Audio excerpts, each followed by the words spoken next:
Yo me dirijo a ustedes ahora, después de 25 años, con un recuerdo grato del inicio de estas polémicas a la mejor altura jurídica que tuvimos en el Congreso de ese entonces, que yo integraba conjuntamente con la doctora Lourdes Flores Nanos y con nuestro querido maestro desaparecido ya, el doctor Jorge Avendaño Valdés.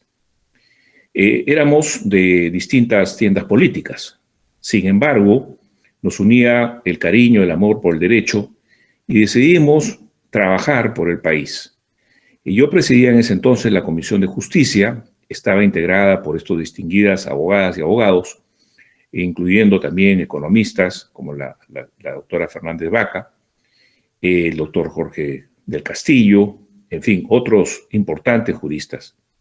Y en ese entonces, sobre justicia alternativa, conversábamos largo con los miembros de la comisión, porque pensábamos que el Poder Judicial estaba saturado de muchos procedimientos que en realidad podían fácilmente resolverse si las partes se ponían de acuerdo previo a un juicio.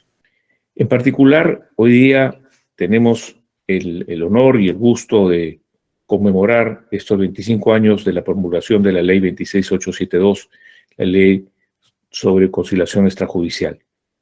Me toca referirles en este espacio que tengo un poco de la historia, de la génesis, cómo se plasmó esta ley y cómo contribuyeron grandes juristas y grandes abogadas, como el caso de la doctora Lourdes Flores, que me acompaña, con quien me une una amistad entrañable de muchos años.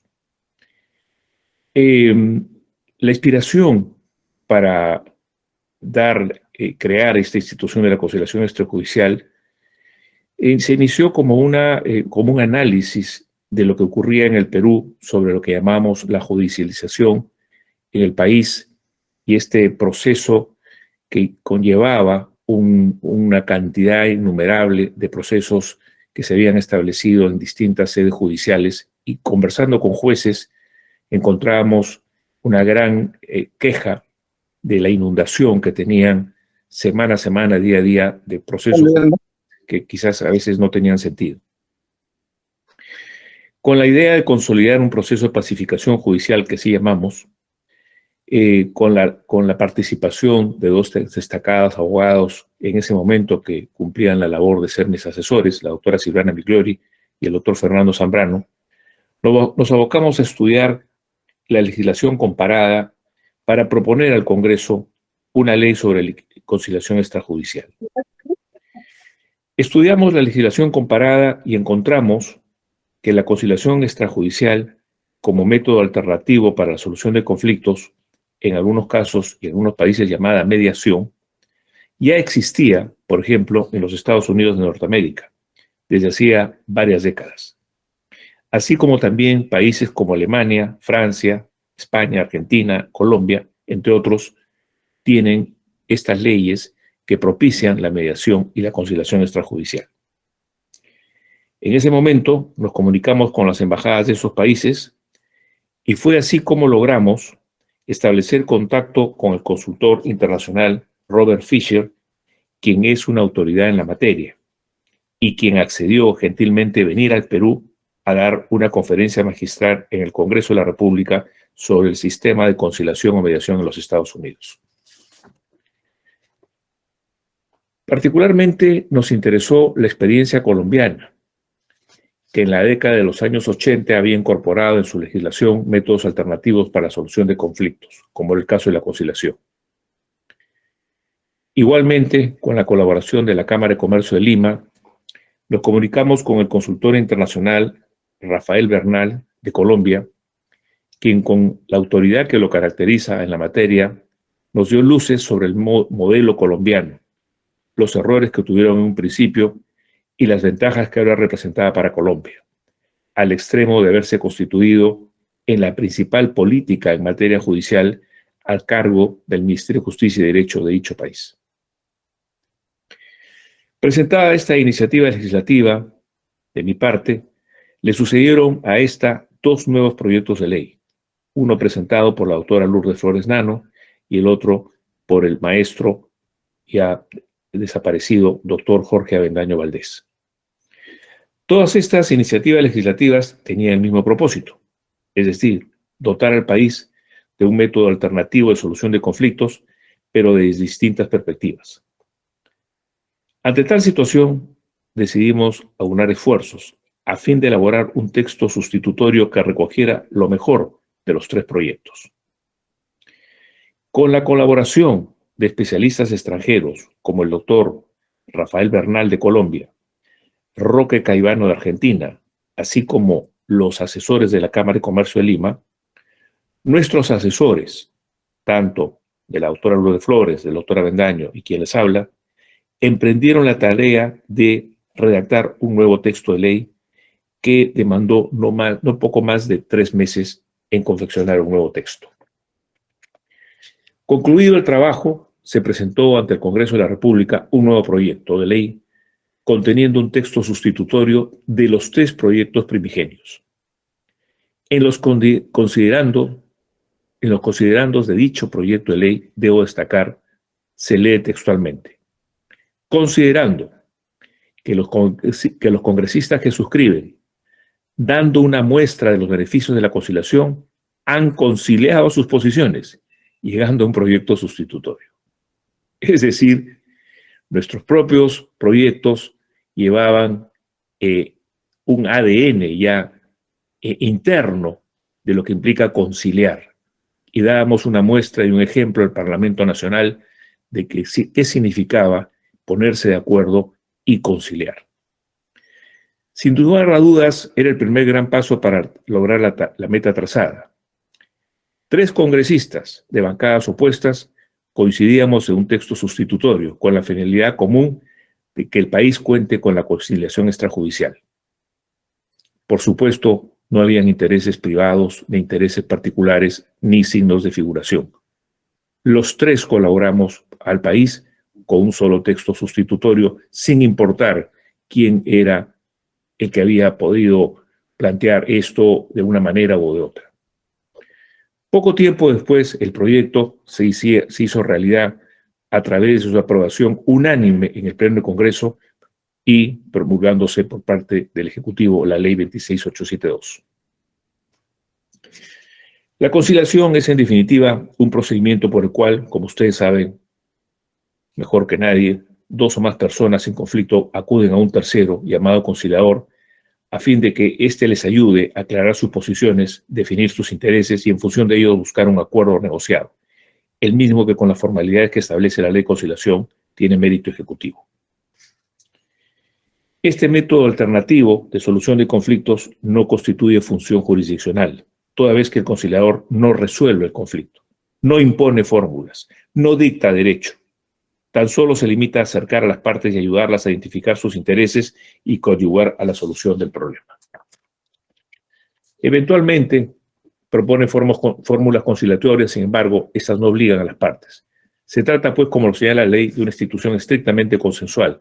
Son las partes quienes deciden la solución adecuada a sus problemas. El hecho de que esta ley disponga, a partir del año 2000, que sea obligatorio intentar la conciliación antes de solicitar la tutela jurisdiccional efectiva, indica que no afecta en nada la consensualidad de la institución.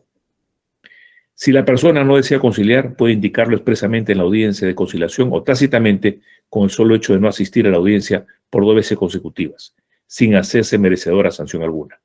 Con esto tendrá expedito el camino a acudir ante el Poder Judicial en busca de una solución impuesta por el juez. Se trata, en definitiva, de una obligación bastante relativa.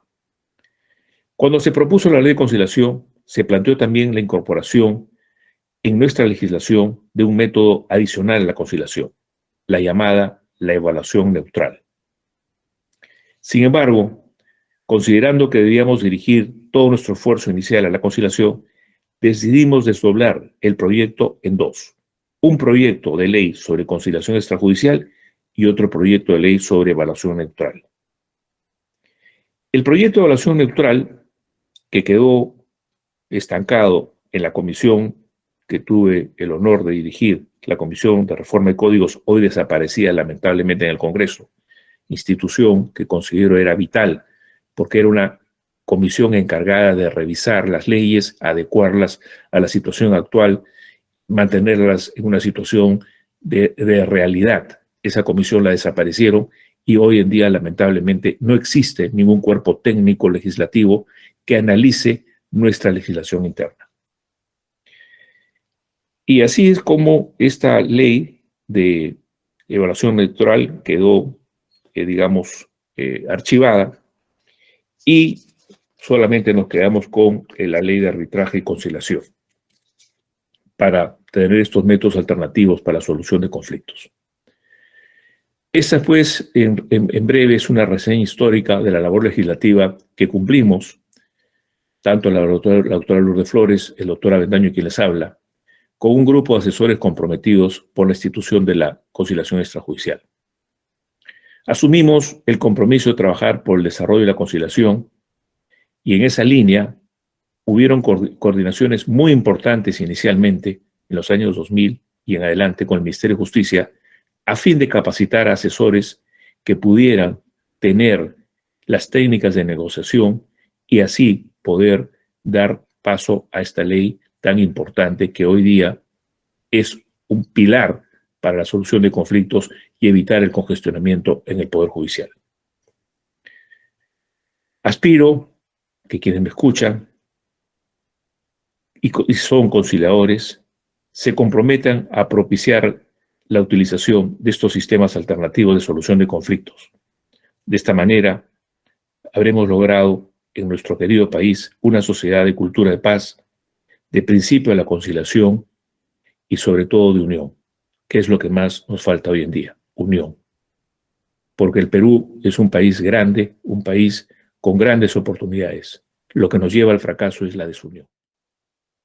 Muchas gracias, Henry. Muy buenos días. Y no puede ser más grato para mí compartir este diálogo con mi gran amigo, extraordinario abogado, el doctor Jorge Muñiz, con quien nos une, por supuesto, muchísimos años de amistad. Él fue mi profesor, era un profesor muy joven, por supuesto, en la Universidad Católica, y desde entonces compartimos muchas experiencias que incluyeron este paso por el Congreso de la República juntos.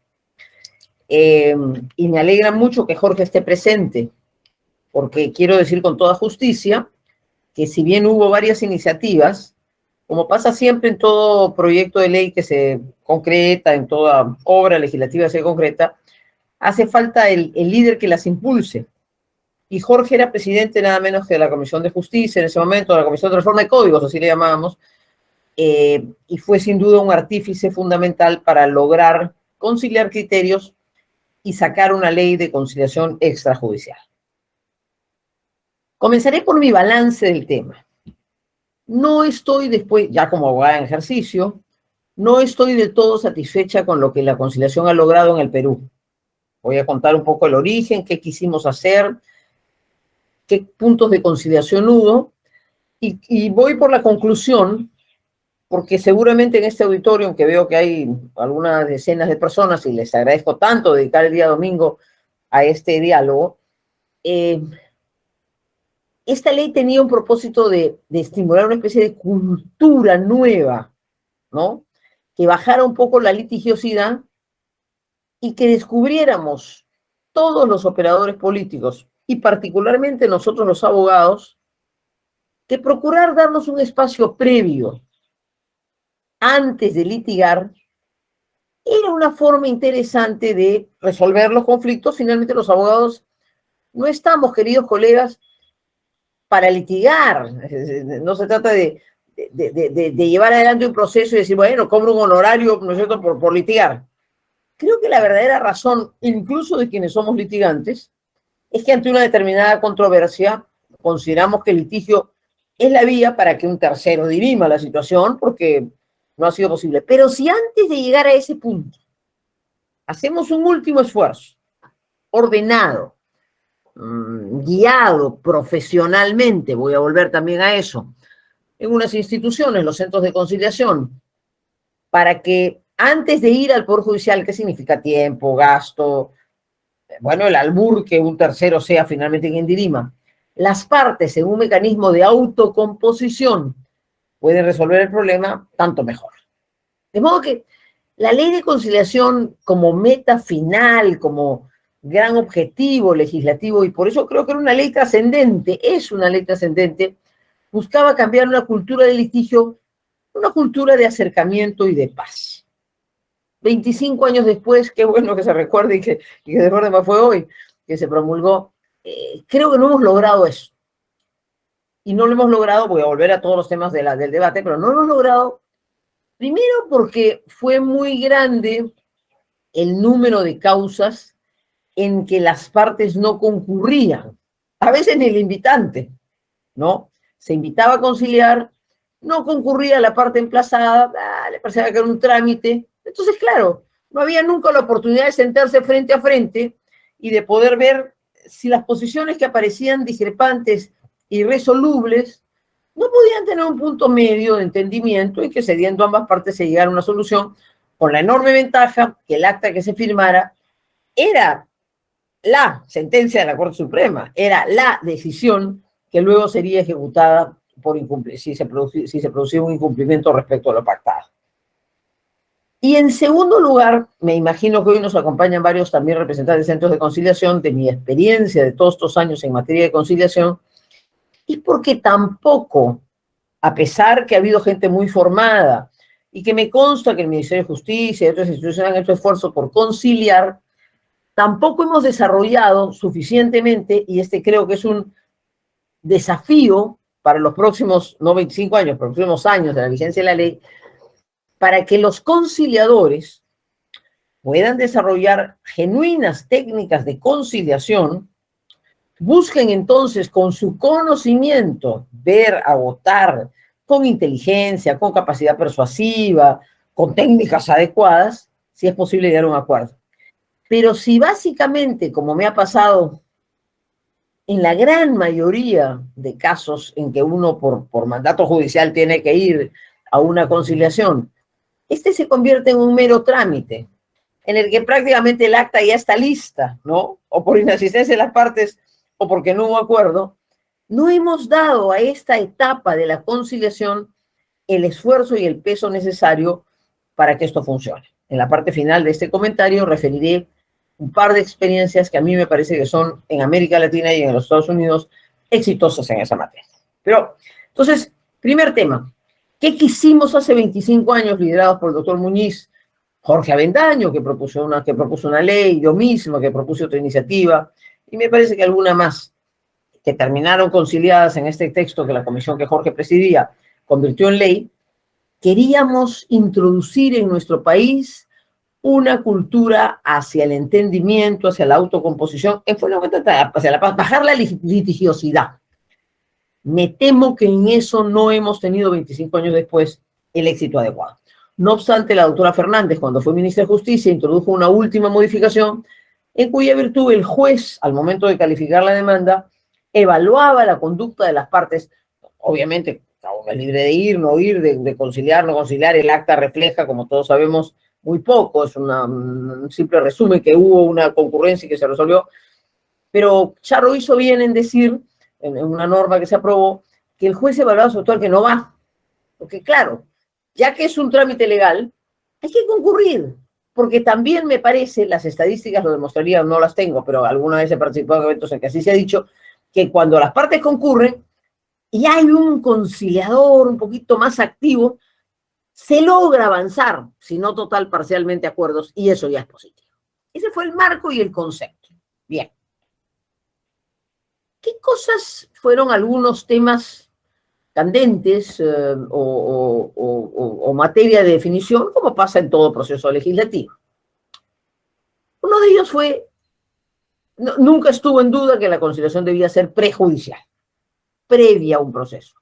Si usted quiere iniciar un proceso en determinadas materias, obviamente las que son de derechos disponibles, las otras de orden público no, vaya usted a la conciliación. Nuestro listado inicial incluía algunas cosas en las que yo creía. El tiempo parecía demostrar que no fue suficientemente eficiente y se retiraron. Por ejemplo, yo si hubiera mantenido la conciliación en temas vinculados a temas familiares.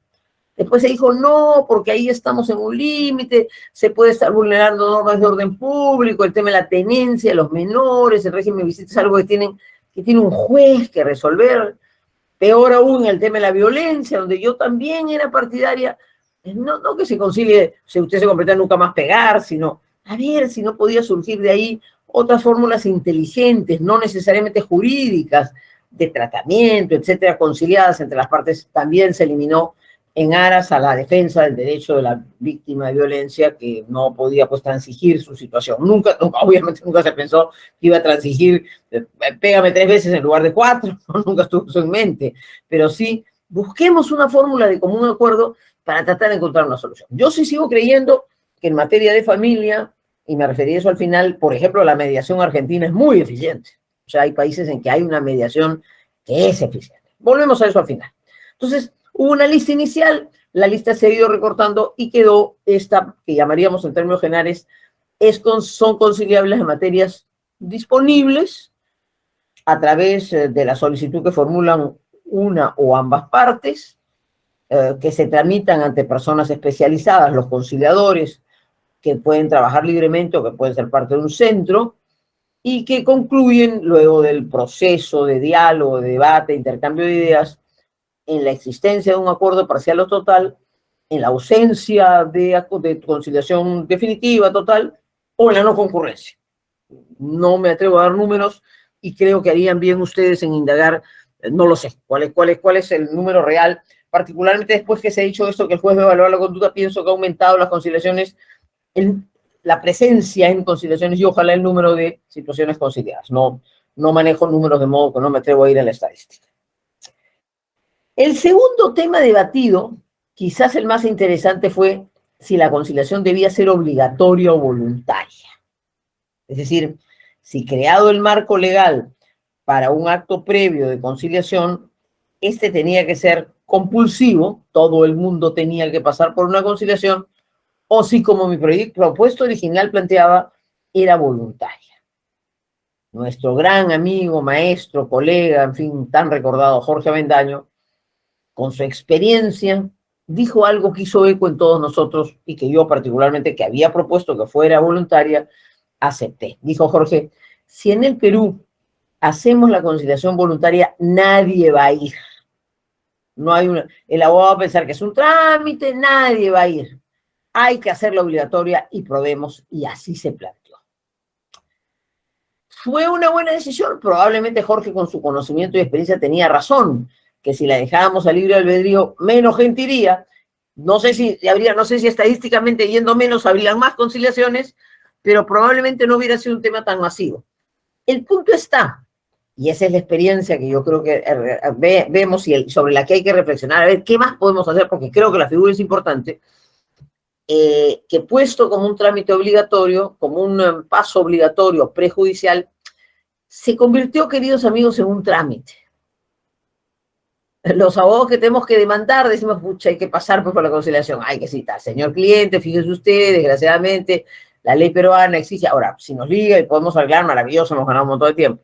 Y el demanda le dice al cliente, mira, pues hay que ir a esta audiencia, no vale para nada, no sirve para nada, tranquilos, firmamos un acta y seguimos adelante. Igual no vamos a pagar, igual no vamos a volver a la casa, igual yo tengo una posición frente al contrato. Entonces, no se valoró, siendo un trámite obligatorio, creo que no se valoró suficientemente, no siempre, no generalizo, pero no suficientemente, la importancia de sentarse, dedicar unas horas. Yo suelo decirles a mis clientes eso. Mire, este va a tomar pues un par de horas, 2 sesiones, 4 horas, no importa. Pero si logramos encontrar un punto medio y vamos con mente abierta a ver si hay un punto medio, hemos ganado un mundo de tiempo, hemos ganado muchísimo tiempo. Pero eso no ha calado suficientemente y entonces la obligatoriedad se iguala a un trámite previo, no muy costoso, porque la conciliación no es costosa, pero bueno, pues un trámite previo que hay que cumplir con la formalidad de quien va a un trámite y no de quien va dispuesto a escuchar a la otra parte, a fijar posición y a ver si hay un término medio. Tercer concepto. Los conciliadores y los centros de conciliación. Ojalá me esté dirigiendo aquí a personas que cumplen esa nobilísima función. Yo creo que la función del conciliador es vital. Y no creo que esa confusión se limite a pasar un cursito previo a que el Ministerio de Justicia vaya e investigue dónde esté el local, si tiene baño, si tiene la salita, ahora si le han puesto el separador, ¿no es cierto?, en tiempos de pandemia. Yo creo, queridos amigos, y reconozco el mérito de los sucesivos ministros que han hecho un esfuerzo por capacitar, pero que la conciliación necesita más relevancia, necesita, y yo no soy una conciliadora, los que estén aquí presentes seguramente tendrán muchas ideas nuevas de qué se puede hacer, necesita más técnicas de conciliación. Hay hay escuelas enteras, ¿no?, sobre cómo conciliar a las partes, cómo acercar posiciones, cómo ponerse al medio. La ley no dice si el conciliador puede o no formular una propuesta, y yo creo que puede formularla para estimular a que las partes... He visto muy buenos conciliadores, esmerados conciliadores, tengo muy buenos amigos que hacen ese esfuerzo, y por lo tanto dedican más tiempo al tema, yo comprendo eso, pero creo que ahí hay una tarea pendiente para el Estado, Ministerio de Justicia, y en general para la comunidad de conciliadores, que para darse incluso un mayor peso y una mayor relevancia, podrían buscar su autocapacitación para que de pronto este número importante de conciliadores y de centros, pues desarrolle una actividad más proactiva en favor de la conciliación.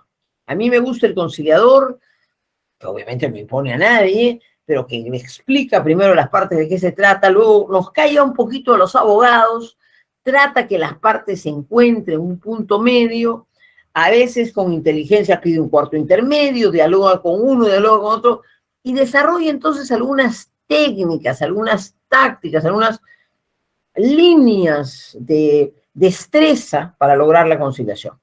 Pero sí, claro, lo que el centro recibe es a veces ya el acta hecha, y en otras simplemente un texto que copia para concluir hubo acuerdo, no hubo acuerdo. Entonces, es una institución que no está cumpliendo esa finalidad y por lo tanto esa etapa resulta un mero trámite. Concluiré esta reflexión indicando que obviamente soy consciente que eso demanda un tiempo y que por lo tanto, aunque es un trámite, y es un trámite que no está rindiendo hasta hoy los frutos adecuados, podría ser un trámite mejor remunerado. Soy consciente que la conciliación es bien barata. O sea, los centros de conciliación en general, claro, para cualquiera siempre es un costo, y para quien está en momentos siempre fastidia tener que desembolsar más dinero, pero si lograra, quizás con el éxito, quizás podría remunerarse el éxito, entonces habrían conciliadores que buscan la conciliación y busquen encontrar. En fin, dejo el tema ahí porque soy consciente como abogado litigante. Por supuesto, eso es bueno para el abogado que le dice al cliente, mira, ese costo va a ser inicial, si no logramos nada, no pasa nada. Pero a mí me gustaría poderle decir, vamos a hacer un esfuerzo de conciliación, y si esto camina, mira, hemos ahorrado 4 años de juicio, caramba, y eso tiene un costo y es valioso. Termino con un par de experiencias que me parece que deberíamos mirar. Nosotros tenemos conciliación estrictamente, pero hay 2 experiencias que a mí me parece que son valiosas y que podrían ser útiles. Una es muy gringa, pero es muy interesante. Yo tuve la oportunidad de visitar en Washington y luego al profesor de Yale que lo impulsó en lo que se llama el Multi-Door System, que es una combinación interesante que el Poder Judicial podría no desdeñar. Reconozco que no es para la conciliación previa, sino para la conciliación al interior del proceso. ¿En qué consiste el Multi-Door System? Se me dio en este momento el nombre, el profesor de Yale. Entra la demanda y la contestación, o sea, la etapa postulatoria se cierra. Y luego se abre, como su nombre lo dice, una serie de puertas. Puede derivarse a un conciliador mediador, puede derivarse a un perito técnico que establezca, puede incluso derivarse, se incluso llega a llegar a unos árbitros. Entonces se abre una etapa intermedia en la que, salidos de la oficina del Poder Judicial, se buscan otros espacios en que se pueden llegar a acuerdos. Parece que el sistema es eficiente. Si a todo eso se vuelve al juez ya para sentenciar, actuar pruebas y sentenciar. Algo de eso intentó al inicio nuestro buen amigo Carlos Rusca con APENAC, con un apoyo que recibió de AID, hubo un par de experiencias, una recuerdo en Chiclayo, fue muy exitosa. La etapa de conciliación judicial, que es otra etapa muy poco útil, o sea, la etapa de conciliación es una, el señor ¿qué cosa tiene que decir? Son muy pocos los jueces que se remangan las mangas y dicen, vamos a tratar de ver si hay un acuerdo. Cuando lo han hecho, yo he saludado la dedicación y el esfuerzo, y normalmente el éxito de los jueces, pero normalmente también es una etapa más. Entonces, se trasladaba a PENAC, tomó su cargo, me fue a la Corte de Chiclayo, la etapa de conciliación, y parece ser que las conciliaciones crecieron de manera muy importante. De modo que pensemos en otras fórmulas que complementen, porque es verdad que litigar 6, 8, 10 con la pandemia 15 años es una locura, ¿no? Es un sin razón para el país. Y Jorge Muniz, que es un abogado tan comprometido con los temas de la buena inversión para el Perú, es absolutamente consciente, pues es de lo más desalentador venir que tienes un pequeño conflicto y no te pagan y te pagan durante 10 años. Y, eso no puede ser, está mal. La última experiencia es la de la mediación argentina. Chile también, especialmente en temas de familia. Como les decía, considerando que había una cosa de orden público, se quitó, no, fíjate tú. Y yo creo que ahí el mejor litigio no resuelve el problema humano. La mejor mediación, aunque tome un año, miren ustedes, aunque tome 6 meses, puede ser la fórmula integral de resolver. De modo que en algún momento habrá que ver si en temas como familia podemos desarrollar un sistema de mediación. Pero todo eso tiene que ver con el segundo punto que toqué. Porque para que eso tenga éxito tiene que haber genuinos mediadores. No tramitadores de solicitud de conciliación, genuinos mediadores que se compren el pleito, que guíen profesionalmente, sobre todo en problemas humanos. En resumen, querido Henry, me alegro mucho que podamos estar 25 años después conversando sobre una ley en la que Jorge y yo, y él especialmente, tuvimos algún papel, y me alegro de haberlo hecho. No me arrepiento ni mucho menos de haber introducido en el Perú la conciliación. Me parece que es muy importante, me parece que es valiosa. Hacemos una mirada crítica, objetiva, diría yo, de lo que ha pasado en nuestro país. No creo de ninguna manera que haya de quedar marcha atrás. Y pongo algunos temas que me parece, a 25 años de la vigencia de la ley, podríamos en conjunto en la comunidad jurídica pensar qué más podemos hacer para lograr que los conflictos que terminan finalmente en largos litigios judiciales son sustituidos por mecanismos de autocomposición mejor perfilados, incluso, miren, soy honesta, incluso con un poquito más de costo, pero que haga que los profesionales involucrados en estos temas, también mejor capacitados, incluso autocapacitados, desarrollen las técnicas que permitan que las partes puedan conversar y llegar a acuerdos. Creo que ese es un balance en este interesante seminario de 25 años después, y vale la pena que ustedes con conocimiento y con interés por el tema puedan también mirar, he citado 2 experiencias, pero estoy segura que si miramos otras experiencias, incluso de repente algunas experiencias nacionales que no conocemos, tienen la creatividad necesaria para que estos factores de conciliación puedan ser necesarios. Que en el Perú necesitamos crear una cultura de más paz y de más conciliación, no tengo la menor duda, y creo que eso debería ser visto por el Poder Judicial como una ayuda, por los litigantes como algo importante, y por los justiciables como una forma de solucionar su conflicto, que finalmente, no nos engañemos, eso es lo que la gente quiere. No quiere litigar 20 años, quiere que su problema se resuelva. Y si un común acuerdo lo permite en tiempo más corto, eso es eficiencia, eso es justicia, eso es respeto por las personas, y yo creo que ahí tenemos un gran campo para hacer. A mí me agradó mucho pensar, primero darme cuenta que han pasado 25 años, ¿no?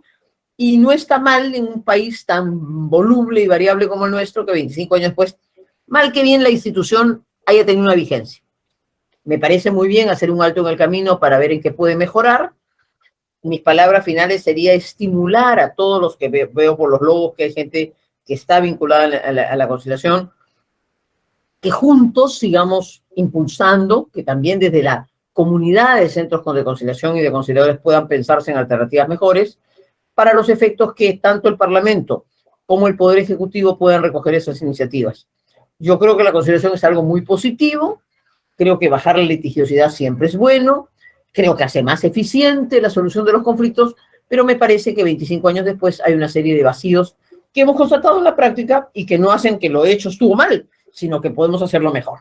Por todas esas razones, Henry, te felicito a tu institución, me alegro de que podamos estar intercambiando ideas. Si tienen ustedes vínculos internacionales, nútranse de otras experiencias permanentemente, enséñennos a todos qué cosas nuevas se vienen haciendo en América Latina o en otros lugares del mundo y tomemos sin vergüenza aquello bueno que en otros lugares se ha hecho para tratar que en nuestro país funcione, siempre adecuado, por supuesto, a nuestra realidad. Pero entre tanto, a quienes cumplen esta esmerada tarea, muchas gracias por su contribución. Yo creo que ustedes ayudan a la Administración de Justicia de manera muy eficiente. Solo pedirles, como dice el dicho, la unión hace la fuerza. Creo que ustedes como conciliadores y conciliadoras tienen la tarea de hacerse escuchar. Considero que debe tener un rol más activo, quizás a nivel gremial. No sé, como dice la doctora Lourdes Flores, si es un colegio o si es una asociación, pero de hecho ustedes tienen que tener un comunicador, deben tener al grupo de personas que lo representen ustedes mismos para hacer saber a las autoridades los cambios que podrían ocurrir en la ley de conciliación extrajudicial en caso de darse, conseguir más fórums, más eventos que puedan propiciar en la gente esta cultura, porque si no se comunica lo que implica la conciliación a los propios litigantes, no van a entender qué cosa es la conciliación o pasará, como se dice, a un mero trámite. Así que creo que ustedes tienen en sus manos esa tarea. Los felicito especialmente a la Universidad Nacional José Faustino Sánchez Carrión, en cabeza de su decano en la Facultad de Derecho, el doctor Silvio Rivera, y a ti en especial, Henry, por esta organización y este evento tan importante, con lo cual me siento muy halagado de haber sido invitado. Muchas gracias.